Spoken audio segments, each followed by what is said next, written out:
So amid rising attacks against guards and critical staffing shortages, the Mecklenburg County Sheriff's Office is moving inmates out of its jail, transferring some, potentially releasing others. The Sheriff's Office is still working out all those details, but that decision follows a state jail inspection that identified what was called an imminent threat to the safety of inmates and staff, and a failure by the agency to meet some minimum standards. This confirming what our Defenders investigation uncovered just weeks ago. The Defenders' Nate Morabito learning 2 days before jail inspectors arrived, one guard found an inmate wandering the halls.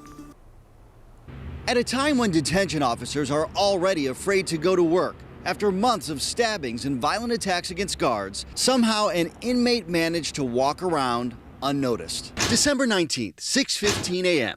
An inmate already facing domestic violence-related charges slips into the hallway, eventually found wandering near an officer desk area and sergeant's office. Confirmed, not by the sheriff's office, but rather a confidential incident report obtained by WCNC Charlotte.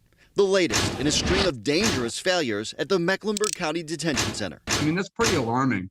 It just goes to show you just how short-staffed they are that this was able to occur. Daniel Redford is vice president of the Fraternal Order of Police. In the midst of our reporting, he requested a formal state investigation in December on behalf of concerned officers. They deserve better than this. It needs to be safe. Jail inspectors responded with a visit less than 2 weeks later. We feel vindicated. How severe is the problem? Extremely severe.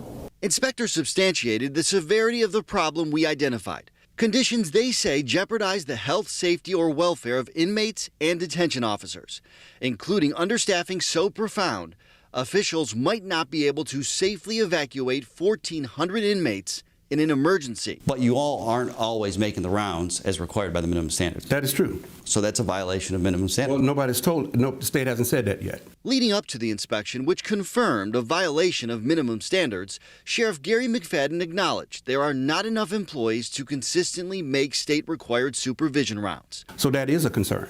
He declined an interview today, but in a statement said, "We are exhausting all options to ensure the safety and security of the detention center." The state is now recommending the sheriff decrease the jail population by more than 25%, the equivalent of roughly 400 inmates, a process he says is now underway, a welcome change for detention officers. We're just happy that the state actually took our complaint seriously. That's not the only change here. In the days after the inspection, personnel records show the sheriff demoted the major over Jail Central, but we don't know why.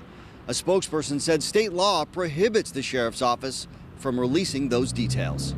Nate Morabito, WCNC Charlotte.